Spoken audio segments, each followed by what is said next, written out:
Hello everybody and welcome back to a brand new video. In today's video, we'll be taking a look at a potential 2024 presidential matchup in light of the news that broke yesterday. In case you haven't heard, Mike Pence is officially running for president.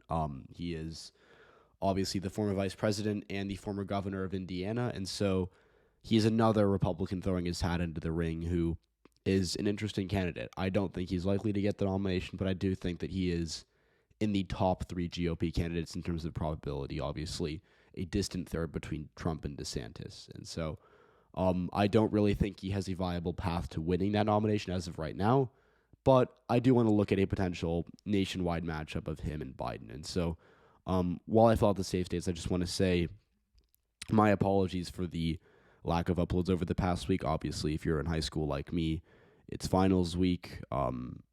Unless you're out of school already, in which case you're lucky. But I have finals week this week, and I obviously have a lot of studying to do. So busy this week, but I will be able to upload more over the summer, and I'll be able to upload more in the fall as we get closer to the 2023 elections in Pennsylvania, Kentucky, and Mississippi, and the 2024 GOP primaries, which are quickly heating up, as we saw yesterday. So, the states that I don't really think are going to be that competitive are the following states, the likely or safe states for both candidates. And, these are essentially the same for no matter who you run on the GOP side, whether that's Pence, DeSantis, Trump, or Haley. But you're going to get pretty similar states here. But what I will say is that I think that Pence is going to do worse in Maine's 2nd District than Donald Trump or Ron DeSantis would do. So Maine's 2nd District voted for Trump by about 8% in 2020, and he won it while we also saw Democrats do really well down ballot there. Jared Golden was reelected, and on top of that, we noticed that Democrats were able to actually do a lot better there in 2022. So it's an interesting place for sure. I think it's still going to vote Republican no matter who runs in 2024, but at the end of the day, it's clearly a Trumpy area, and I think that it's pretty likely that Biden would do better there against Pence than Trump, just because this is more Trump country, and I think Pence is not really a good fit for northern Maine. And so that leaves 133 electoral votes that are pretty much in play for both candidates. But again, I do want to get a few of the more obvious ones out of the way. And to me, by far the most obvious here is Texas. Texas is interesting in 2024 if Trump gets the nomination. If not, I don't really think so. It's going to be under 5, but Pence, to me, wins it by pretty close to that. He's going to do fine in the suburbs. Obviously, they're left trending. Obviously, we're going to see Biden improve in metro areas like Dallas, Austin, and San Antonio. But at the end of the day, Pence is going to do well enough to not lose Texas, and that's really all that matters for him. That's really what he needs to do. And I think that between him outrunning Trump and DeSantis 2024 in the suburbs, and also doing, I would assume decently well with Hispanic voters along the border, I think he wins Texas by 4.5 to 5. And so that gives him 219, and we're kind of at this point at the more basic GOP coalition. But I want to make things a bit more interesting, and I'm going to do that by giving Pence Wisconsin. To me, Wisconsin's a really good state for Pence. I think he's really underrated there, and that's because it is a very, very unique part of the Midwest. Because in states like Pennsylvania, you need the working class in Scranton, in Pittsburgh, and all across rural areas up in the western part of the state. In Wisconsin, Pence would like to have working class voters in Wisconsin's 3rd district on his side, which they probably will be. I think Pence is actually a pretty good candidate for the working class. Not as good as Trump, but I think pretty close. But the thing for him is that he's going to do a lot better than Trump would do in these suburbs. So in 2020, we saw Waukesha and Ozaukee swing 6 and 7 points towards Biden, respectively. And that's obviously really bad. And if we see similar swings in 2024, Trump's going to lose Wisconsin.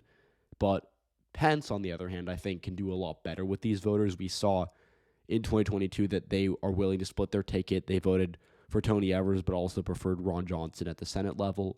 And again, Ron Johnson was no moderate. These aren't moderate voters. These are conservative voters who just do not really like the Trump brand of republicanism. And so I think specifically Wisconsin, Pence can do very well there as well. And so that gets him to 229. And I think this is where things get dicey for Biden because, again, he's lost Wisconsin. He's not competitive in Texas. where can he win?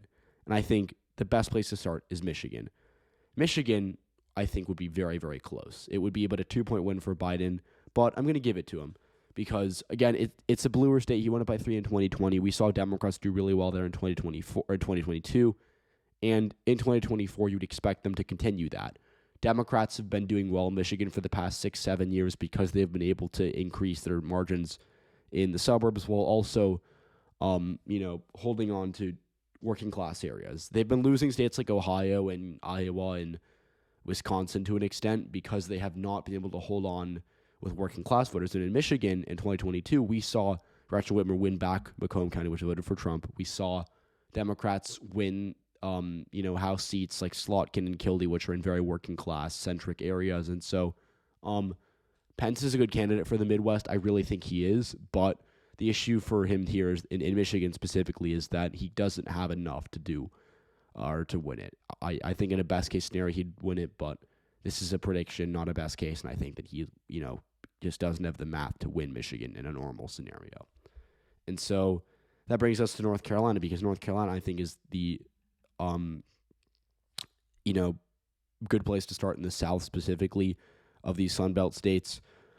Pence is a good fit for North Carolina. He's conservative, but he's not, a firebrand like Trump. Because here's the thing, Trump is a very controversial conservative. We know that, obviously. That's not a particularly debatable statement. DeSantis is controversial. I think he is going to get worse, but the issue for him right now is that right now he's not as controversial, but he's, once he runs for president, once he becomes a national figure, he's going to get hammered by Democrats and Republicans alike, making him more controversial. Once he gets more exposure, it's going to get worse for him because, again, he's made a lot of comments that once they become viral, the same way, Trump went viral multiple times in 2020, people get more opposed to him. So I think Pence doesn't really have that, downside. He's a conservative. He's very, very, both fiscally and socially conservative, but he doesn't have the firebrand personality that Trump or DeSantis have. And so I think that makes him better for North Carolina because this is a red-leaning state. It's a conservative state overall. But the issue is the suburbs can swing towards Democrats. And so for Biden to win North Carolina, he has to do better in the suburbs and also hold on to the black voters in the North that have been trending away from Democrats for the past 10, 15 years. They've also been, decreasing in turnout, which makes it harder for Biden to win the state in 2024. But it's possible for him. But against Pence, I think he'd have a really hard time. In general, I would say that to win North Carolina, Democrats have to overperform, and it's possible, but I would definitely say that Pence would be favored to win here. He would do just fine in the suburbs of Charlotte and Raleigh, and that's all he needs to do to win. So give him North Carolina, but on the contrary, I'm going to give Biden Georgia. Georgia is a decent state for Pence. I think he's a good fit for it relative to Trump and DeSantis, but I'm really, really skeptical of any Republican winning Georgia come 2024. It's super left trending. And again, Pence would do fine in the suburbs of Atlanta compared to DeSantis or Trump. But again, the fundamental problem for Republicans here is that the math is just really against them. These trends are not getting any slower, and Republicans just don't have the votes to win back a lot of these voters in Atlanta, the counties in Atlanta. And to make up for that, they have to do really well in rural areas, which I think Pence, that's not his strength. He can do fine in rural areas, but it's not really what I would label him as ideal for. And other than that, there's not a ton they can do here. It's a super left-trending state. It's getting super Atlanta-centric, and overall, I think Pence is going to find better opportunities in the remaining three states than Georgia. So give Biden Georgia. And now on the contrary to that, I'm going to give Pence Nevada. Nevada is, again, really close for me. I think you can make an argument for either candidate, but like I said, or like I've been saying, I guess, consistently on this channel, Democrats are really, really running out of time in Nevada. They've been losing just, small margins in Clark County year after year, and it's going to catch up to them at some point. And so whether that happens in 2024, 2026, or 2028, or whenever, it's kind of a time bomb for me. Clark County is bad for Democrats because they're losing support with working class voters in Las Vegas, and they're also not doing well enough in the suburbs to offset that. Because again, And a lot of states, Democrats are losing support with working class voters or urban voters, right? Like that's not uncommon, but they can offset that and actually, net votes anyways by winning the suburbs. But the thing is, in Nevada, we saw the cities outside of Vegas didn't really do much for Biden. They didn't swing towards him as much as, the Democrats would have hoped. And so because of that, I think Pence, being a better candidate for the suburbs than Trump in general, could hold on to Nevada, or could flip back Nevada, excuse me. And it's a similar thing in Arizona. Arizona is kind of like Georgia because it is super left trending, and I think it would be closer than Nevada. But again, the problem for Democrats against Pence is that Pence is he fits Arizona really well. He's a conservative, but he's not a firebrand. He's not too controversial. I think he's not tied closely enough to Trump to lose Arizona.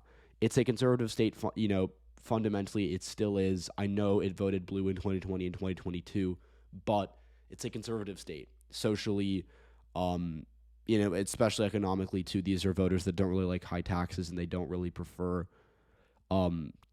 candidates that are progressive. And Biden's not a progressive, but I think a lot of the things you can be able to campaign on, like, his legislative accomplishments are going to be progressive, and so that hurts him in Arizona against Pence. Against Trump, he'd probably win it no matter what. Same with DeSantis, I think, to a lesser extent. But Pence is a really good fit for Arizona. He's really made for these types of suburbs that are conservative but will vote Democrat in some cases. And so I think it's all going to come down to Pennsylvania because, again, if Pence is winning Arizona, he's winning Nevada. It's all with Pennsylvania.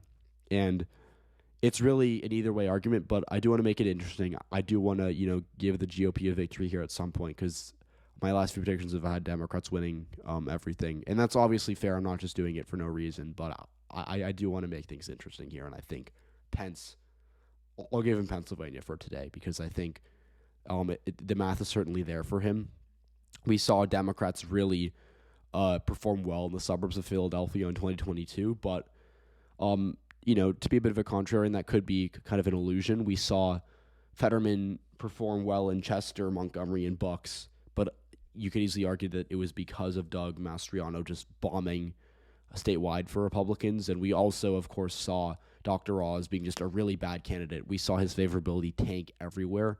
And so, yes, Republicans have a problem in the Philadelphia suburbs, but I think Pence is a better candidate than people give him credit for, and I think he'll hold on to enough voters in the working class areas, continue the rightward trends in, northeastern Pennsylvania, and do just well enough in the Philadelphia suburbs to win Pennsylvania. So, bit of a bold prediction here. I'm not going to get a ton of, happy comments on this video because I think this is going to be a controversial take, but I think Pence is a good candidate. I think Republicans would benefit from running him nationwide. He has his weaknesses, specifically in rural areas, but he's a really good candidate for the suburbs compared to DeSantis and Trump, and I think at the end of the day, he would beat Biden very narrowly as of right now. So thank you for watching. I hope you enjoyed. If you did, please leave a like, subscribe to the channel if you haven't already, and I'll see you all next time.